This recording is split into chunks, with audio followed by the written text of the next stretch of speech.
মাহমুদুল্লাহকে umpire ভুল out না দিলে লেগ বাইয়ে 4 রান পেতে পারত বাংলাদেশ, কিন্তু ভুল এলবিডব্লিউতে লেগ বাইয়ের সে 4 রান বাংলাদেশ পায়নি। আম্পায়ার আউট দিয়েছিলেন বলে বল ডেড হিসেবে গণ্য হয়। হৃদয়ের এলবিডব্লিউতে ছিল আম্পায়ার্স কল।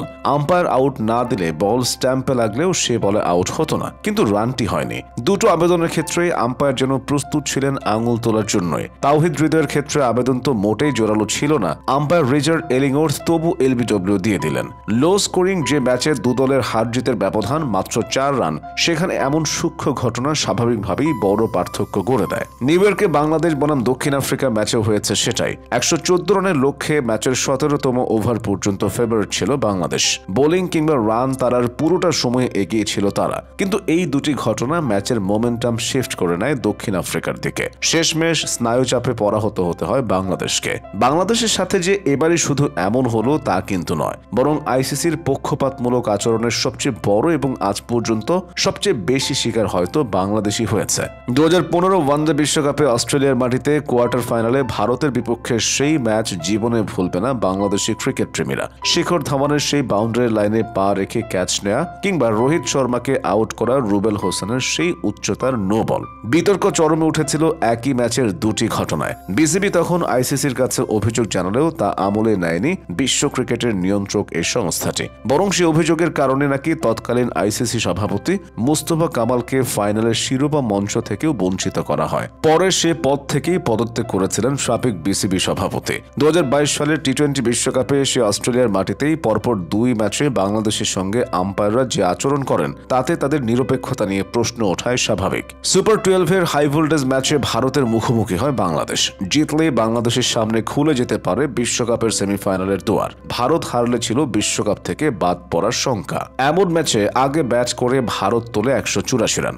জবাব দিতে নেমে লিটন দাসের ব্যাটে চড়ে উড়ন্ত সূচনা পায় বাংলাদেশ। ইনিংসের 7 ওভারের সময় অ্যাডিলেইডের আকাশ জুড়ে নামে বৃষ্টি। বাংলাদেশ মাঠ ছাড়ে বিনা উইকেটে 66 রান নিয়ে। বৃষ্টি আইনে পার স্কোর অনুযায়ী বাংলাদেশ তখন 17 রানে এগিয়ে। খেলা আর মাঠে না গড়ালে 17 রানে জিতে যাবে বাংলাদেশ, কিন্তু বৃষ্টি থামার পর ভেজা মাঠেই বাংলাদেশকে খেলতে বাধ্য করা হয়। এ নিয়ে দক্ষিণ আফ্রিকান আম্পায়ার মারাইস এলাসমাসের কাছে অভিযোগ জানান সে সময় টাইগার অধিনায়ক সাকিব আল হাসান। অস্বীকৃতিও জানিয়েছিলেন তিনি। শেষমেশ বাধ্য হয়ে মাঠে নামতে হয়েছে বাংলাদেশকে। খেলা শুরুর প্রথম ওভারেই ভেজা মাঠে স্লিপ কেটে পড়ে রান আউট হন বাংলাদেশের উড়ন্ত সূচনা এনে দেওয়া লিটন। বাংলাদেশ সে ম্যাচ হারে 5 রানে। এখানেই শেষ নয়, সে ম্যাচে আম্পায়ারের ঠিক সামনেই ফেক ফিল্ডিং এর ঘটনা ঘটান ভারতের তারকা batsman Virat Kohli. Fake fielding এর অভিযোগ রিভিউ করা হলেও পেনাল্টিতে 5 রান পেত বাংলাদেশ, কিন্তু তাও দেয়া হয়নি। বিতর্কের আগুনে ঘি ঢেলে পরের ম্যাচে থার্ড আম্পায়ার জিম্বাবুয়ের ল্যাংটন রুসের পাকিস্তানের বিপক্ষে ম্যাচে সাকিবকে বিতর্কিত আউট দেন।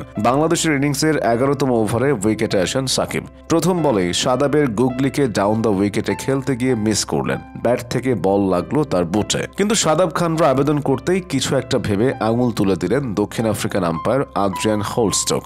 অবাক হয়ে যান সাকিব। রিভিউ নেন সঙ্গে সঙ্গে। থার্ড আম্পায়ারের কাছে রিভিউয়ের সিদ্ধান্ত গেলে সৃষ্টি হয় আরেক নাটকের। টেলিভিশন রিপ্লেতে দেখা যায় আউট হননি সাকিব। বল তার বুটে লেগেছে ঠিকই, তবে এর আগে ছুঁয়ে গেছে সাকিবের ব্যাটের কানা। আলট্রা এইজের স্পাইকে স্পষ্ট দেখা গেছে ব্যাটে বল লাগার চিত্র।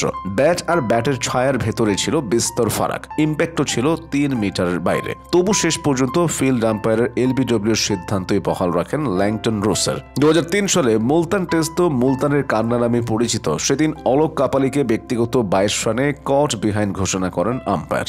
অথচ ইয়াসির আলীর বল কাপালির ব্যাট ছুঁয়ে উইকেট রক্ষক রশিদ লতিফের সামনে ড্রপ করেছিল। প্রতারণার আশ্রয় নিয়ে লতিফ বলের উপর রোল করে বলটি মাটি থেকে তুলে আউটের আপিল করেছিলেন। লতিফের ছলনায় বিভ্রান্ত umpire Ashoka D Silva out ঘোষণা করেন কাপালিকে। টেলিভিশনে সেদিন লতিফের সে প্রতারণা একরাশ লজ্জা নিয়ে অবলোকন করেছিল লক্ষ কোটি মানুষ। ক্রিকেটের সবচেয়ে নিকৃষ্ট একটি আউট ছিল সেটি।